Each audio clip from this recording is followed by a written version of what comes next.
This is the tale of Peter Rabbit by Beatrix Potter. Once upon a time, there were 4 little rabbits, and their names were Flopsy, Mopsy, Cottontail, and Peter. They lived with their mother in a sandbank, underneath the root of a very big fir tree. "Now, my dears," said Mrs. Rabbit one morning, "you may go into the fields or down the lane, but don't go into Mr. McGregor's garden. Your father had an accident there. He was put in a pie by Mrs. McGregor. Now run along and don't get into mischief. I am going out." Then old Mrs. Rabbit took a basket and her umbrella and went through the wood to the baker's. She bought a loaf of brown bread and 5 currant buns. Flopsy, Mopsy, and Cottontail, who were good little bunnies, went down the lane to gather blackberries. But Peter, who was very naughty, ran straight away to Mr. McGregor's garden and squeezed underneath the gate. First he ate some lettuces and some French beans, and then he ate some radishes. And then, feeling rather sick, he went to look for some parsley. But round the end of the cucumber frame, whom should he meet but Mr. McGregor? Mr. McGregor was on his hands and knees planting out young cabbages, but he jumped up and ran after Peter, waving a rake and calling out, "Stop, thief!" Peter was most dreadfully frightened. He rushed all over the garden, for he had forgotten his way back to the gate.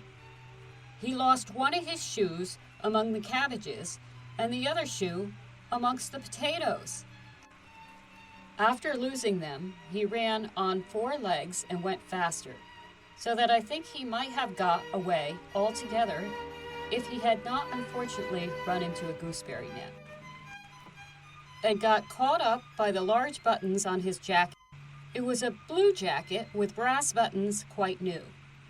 Peter gave himself up for lost and shed big tears, but his sobs were overheard by some friendly sparrows, who flew to him in great excitement and implored him to exert himself. Mr. McGregor came up with a sieve, which he intended to pop upon the top of Peter, but Peter wiggled out just in time, leaving his jacket behind him, and he rushed into the tool shed and jumped into a can. It would have been a beautiful thing to hide in, if it had not been filled with so much water. Mr. McGregor was quite sure that Peter was somewhere in the tool shed, perhaps hidden underneath a flower pot. He began to turn them over carefully, looking under each. Presently Peter sneezed. Ka-choo! Mr. McGregor was after him in no time, and tried to put his foot upon Peter, who jumped out of the window, upsetting 3 plants. The window was too small for Mr. McGregor, and he was tired of running after Peter. He went back to his work. Peter sat down to rest. He was out of breath and trembling with fright, and he had not the least idea which way to go. Also, he was very damp with sitting in that can. After a time, he began to wander about, going lippity, not very fast, and looking all around. He found a door in a wall, but it was locked, and there was no room for a fat little rabbit to squeeze underneath. An old mouse was running in and out over the stone doorstep, carrying peas and beans to her family in the wood. Peter asked her the way to the gate, but she had such a large pea in her mouth that she could not answer. She only shook her head at him. Peter began to cry. Then he tried to find his way straight across the garden, but he became more and more puzzled. Presently he came to a pond where Mr. McGregor filled his water cans. A white cat was staring at some goldfish. She sat very, very still, but now and then the tip of her tail twitched as if it were alive. Peter thought it best to go away without speaking to her. He had heard about cats from his cousin, little Benjamin Bunny.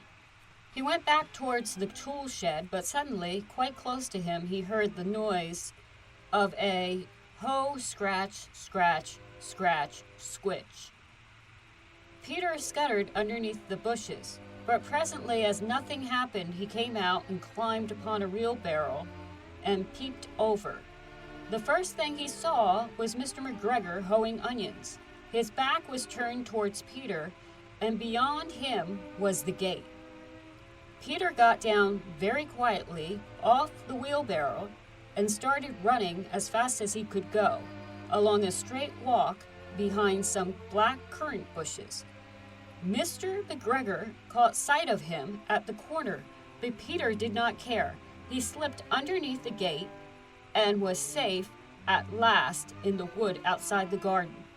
Mr. McGregor hung up the little jacket and shoes for a scarecrow to frighten the blackbirds. Peter never stopped running or looked behind him till he got home to the big fir tree. He was so tired he flopped down upon the nice soft sand on the floor of the rabbit hole and shut his eyes. His mother was busy cooking and wondered what he had done with his clothes. It was the second little jacket and pair of shoes that Peter had lost in a fortnight. I am sorry to say that Peter was not very well during that evening. His mother put him to bed and made some chamomile tea, and she gave a dose of it to Peter, 1 tablespoonful to be taken at bedtime. But Flopsy, Mopsy, and Cottontail had bread and milk and blackberries for supper. The end.